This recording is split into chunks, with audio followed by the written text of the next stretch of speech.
Hi friends, இன்றைக்கி வந்து நாட்டுக்கோழி குழம்பு வீட்டில் மசாலா அரைச்சி எப்படி வைக்கிறதுன்னு பார்க்கலாம். 1/2 கிலோ சிக்கன் எடுத்திருக்கேன். கொஞ்சம் கல்லுப்பு போட்டிருக்கிறேன். 1 ஸ்பூன் இஞ்சி பூண்டு பேஸ்ட் போட்டிருக்கேன். 1/2 ஸ்பூன் நல்லெண்ணெய் ஊற்றிருக்கேன். இதை கொஞ்சம் அப்படியே வதக்கிக்கலாம். அடுப்பில் வச்சு கொஞ்சம் இஞ்சி பூண்டு பச்சை வாசனை போகட்டும். வதக்கிட்டு 1/2 சொம்பு தண்ணி ஊற்றியாச்சு. இப்போ அது 3 விசில் விட்டுறலாம். விட்டுட்டு கொஞ்சம் நேரம் ஆனதுக்கப்புறம் பார்க்கலாம். இப்போ திறந்து பார்க்கலாம், வெந்துருச்சு. இதை வந்து தனியாக எடுத்து வச்சிடலாம், சிக்கன் தனியாக. இப்போ இதுக்கு ஒரு மசாலா ஃப்ரெஷ்ஷாக அரைக்கணும். அதை அரைச்சிட்டு வந்துக்கலாம். 1 ஸ்பூன் மிளகு, 1 ஸ்பூன் ஜீரகம், 2 ஸ்பூன் கொத்தமல்லி விதை எடுத்திருக்கேன். தனியா 1/2 ஸ்பூன் சோம்பு எடுத்திருக்கிறேன். 2 பட்டை துண்டு எடுத்திருக்கேன் சின்னதாக. கொஞ்சம் கல்பாசி எடுத்திருக்கிறேன். 15 வரமிளகாய் எடுத்திருக்கிறேன்.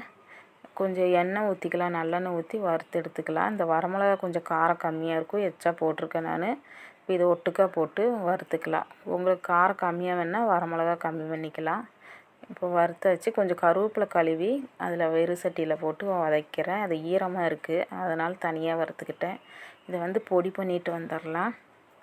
மிக்ஸி ஜாரில் போட்டு ஃபஸ்ட்டு தண்ணி ஊற்ற வேண்டாம், பொடியாக பண்ணிவிட்டு அதுக்கப்புறமா தண்ணி ஊற்றி ஒரு பேஸ்ட்டாக அரைக்கணும். இந்த குழம்பு நல்லா டேஸ்ட்டாக இருக்கும் இந்த மசாலாவில். இப்போ பாருங்கள், அரைச்சிட்டு வந்தாச்சு. இன்னும் போய் பேஸ்ட்டாக வந்து அரைச்சிக்கலாம். அவ்வளோ டேஸ்ட்டாக இருக்கும். இந்த மாதிரி அரைச்சி வச்சா ஒரு டைம் ட்ரை பண்ணி பாருங்கள். இப்போ ஒரு சட்டியில் 2 ஸ்பூன் நல்லெண்ணெய் ஊற்றிருக்கேன். ஒரு 100 கிராம் சின்ன வெங்காயம் எடுத்துருக்கிறேன். இதை நல்லா வதக்கிக்கலாம். கொஞ்சம் கருவேப்பிலை போட்டுக்கலாம். பொன்னிறமாக வர்ற வரைக்கும் வதக்கிக்கலாம். இந்த நாட்டுக்கோழிக்கு இப்படி வச்சா தான் நல்லாயிருக்கும். நம்ம மசாலாத்தூள் சிக்கன் தூள் போட்டால் நல்லா இருக்காது. 1 ஸ்பூன் இப்போ இஞ்சி பூண்டு பேஸ்ட்டு போட்டிருக்கிறேன். இந்த மசாலா அரைச்சி வச்சோம்ல, அதையும் எடுத்து இப்போ ஊற்றி நல்லா பச்சை வாசனை போகிற வரைக்கும் வதக்கலாம். இப்போ மஞ்சத்தூள் போட்டு கொஞ்சம் இந்த குழம்புக்கு எவ்வளோ தேவையோ அவ்வளோ உப்பு மட்டும்தான் போட்டிருக்கேன். ஃபஸ்ட்டே நம்ம சிக்கன் வந்து குக்கரில் கொஞ்சம் வதக்கி விட்டுட்டோம், அதனால் இப்போ மசாலா போட்டிருக்கேன். இப்போ மசாலுக்கு மேலே தான் இந்த கோழி வெந்ததை போட்டிருக்கிறேன்.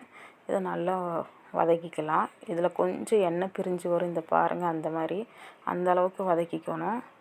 அது ஏற்கனவே வறுத்துட்டோம், இருந்தாலும் கொஞ்சம் நல்லா வதக்கிட்டால் நல்லாயிருக்கும். இப்போது வேக வச்ச தண்ணி ஊற்றிட்டு இன்னும் கொஞ்சம் எக்ஸ்ட்ரா தண்ணி ஊற்றினேன். நான் அப்போ வீடியோ எடுக்கையில் மிஸ் ஆயிடுச்சு. நீங்கள் கொஞ்சம் எக்ஸ்ட்ரா தண்ணி ஊற்றிக்கோங்க. இப்போ நல்லா மூடி வச்சிடலாம். மூடி வச்சுட்டு ஒரு 1/4 மணி நேரத்துக்கு மேலேயே விட்டுருங்க. அந்த மசாலாவும் சிக்கனும் நல்லா ஒன்று சேர்ந்து வெந்துச்சுன்னா நல்லாயிருக்கும். இப்போ இதில் கொஞ்சம் எண்ணெய் பிரிஞ்சு வரும், அதுதான் பதம். உப்பு காரமெல்லாம் நல்லா பார்த்துக்கோங்க. இந்த மாதிரி இருக்கும். பார்க்கையிலே பாருங்கள், எண்ணெய் பிரிஞ்சு வந்துருச்சு. இப்போ இது ரெடியாகிருச்சு. நம்ம எடுத்து பரிமாறிடலாம். பாருங்கள், பார்க்குறக்கு இப்போவே சாப்பிடணும் போல் இருக்கும், டேஸ்ட்டாக இருக்கும்.